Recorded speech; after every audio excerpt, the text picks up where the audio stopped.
Welcome back, everyone. It's always great to see our friend Ethan Forhetz with Convoy of Hope. Ethan, you guys have been so busy over there with relief for the hurricane, the fires in Maui. Right. I mean, how are you guys doing? We went from 0 to 100 pretty quick. Yeah. So we've been, and before that, there were wildfires up in Washington State. Oh, right. And in Canada that we were working on, and the storm that hit California. There's a lot going on. But we're still busy. We're still busy in Maui every day. We're still busy down in the hurricane area in Florida every day, just trying to give relief to people who need it, because there's a lot of people hurting right now. So where is the hurricane basically in Florida? Where areas did it affect, and what are you guys doing there? The Big Bend of Florida, which is where I worked. I spent a couple of years there in television in the Tallahassee area. So south of Tallahassee, about an hour and a half is the Gulf, and that area got a lot of the storm surge. And then as you go a little bit toward Tallahassee, that's where a lot of the wind damage was. So that's where we are. We're located in Perry, Florida. That's kind of Convoy of Hope's headquarters in the field, if you will. We're working out of an Elks Lodge because they have a large front yard that we're able to use as a distribution area. We work with churches a lot, but the church that we're working with there has a smaller parking lot, so it doesn't really work. So the Elks Lodge allowed us to go there.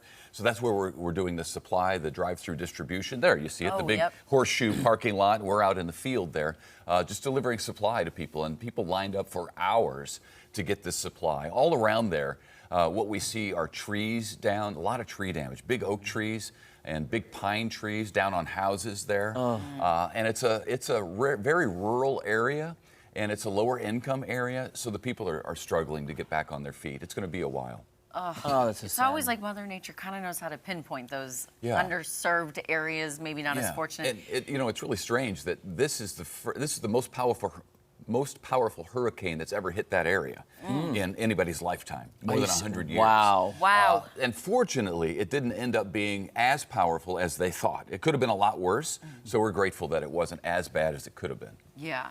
And what kind of resources are you providing for the victims of the hurricane? Yeah, a lot of the basics. You see water and food, tarps for roofs, that sort of thing, baby kits, baby supplies for kids or for parents with young ones, because you run out of those diapers and wipes pretty quickly. Yeah. And when you run out, you're in trouble. You need more of those. And the stores are shut down, so there's no place to just go and grab it.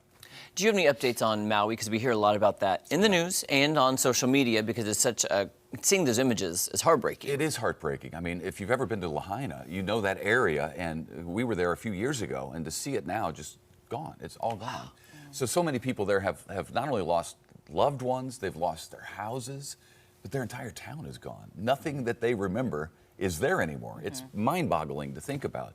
So it's going to be a long-term recovery. Convoy is committed to long-term. We're still there working every day with churches there, delivering supplies that people need, because a lot of people are living in shelters now because they don't have a home.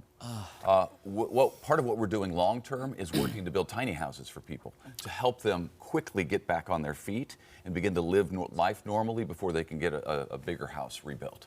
Oh, wow. So that's that's kind of a new thing that we're doing. But we think it's really going to work. I was just curious too, I know this is a logistical question, but is it shipping containers? Is it boats that you're getting supplies there? Because that seems like that would be such a monumental task in an organization to get relief to the Hawaiian Islands. Well, fortunately, Convoy of Hope does a lot of international disaster relief, and every day we feed more than 533,000 kids on school days around the world. So we're used to sending supply via ship and via plane. So we kind of treated this, while this is a U.S. disaster, we kind of treated it internally, strategically, as an international disaster, because we have that sea to go across. So we got stuff on boats, we had stuff on planes, just trying to get it there as quickly as possible. So the supply just keeps coming, we keep sending. Yeah, exactly. Is there a way for people watching and in the community to donate, whether that be money or goods such as water, diapers, all that stuff? Yeah, the best way to do it is always financial, because what we're able to do through our great corporate relationships and our transportation relationships is be able to take that $1 you donate and stretch it to at least $5. So it's a lot better than receiving one case of water, because we can get 5 cases of water, and we can get cases that match and on pallets together, a lot easier to ship. So that's the preferred way. You can go to Convoy of Hope to do that. And then follow us on social media. You know, advocating is free. We're all on social media in some way. Convoy is on Facebook and Instagram and Threads now and X.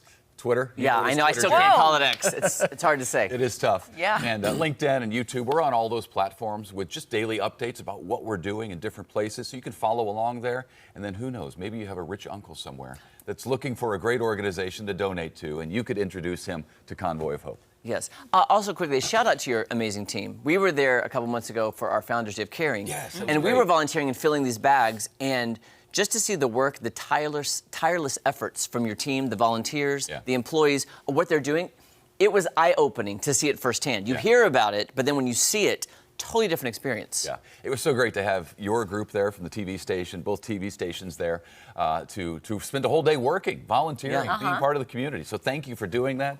But our volunteer coordinators really have it down. It was like a well-oiled machine. It really was. It was just like this circle, and it kept moving. And if you stopped, get out of the way. Maddie and I felt like we were in a hamster wheel. We just kept going, and we're like, yeah, we did. All we we really did. Yeah. We were comparing all day. We offer that for the general public on Tuesdays and Thursday nights from 6:30 to 8:30. Anybody can show up and just do what you guys were doing. And when you leave, you've filled hundreds of bags of groceries for people, or hygiene kits, or whatever it is we're going to be sending out. You know you've done some good. Yeah. By the way, too, it got very competitive because we all wanted to fill more bags than any other. Like, we were competing with ourselves, like, how many bags can we fill? Right, yeah. We're going to do this. So it was so much fun, and you're giving back. You filled hundreds of bags. Yeah, it was thousands, awesome. I think. Thousands, I think, thousands of bags. Yeah. So thank you. It was so awesome. Well, Well, thank Ethan, you, thank you. so much. For And everything give that you're all of doing. our love to everybody at Convoy of Hope. Will do. All right, guys, don't go anywhere. It's our sign language word of the day coming up right after this.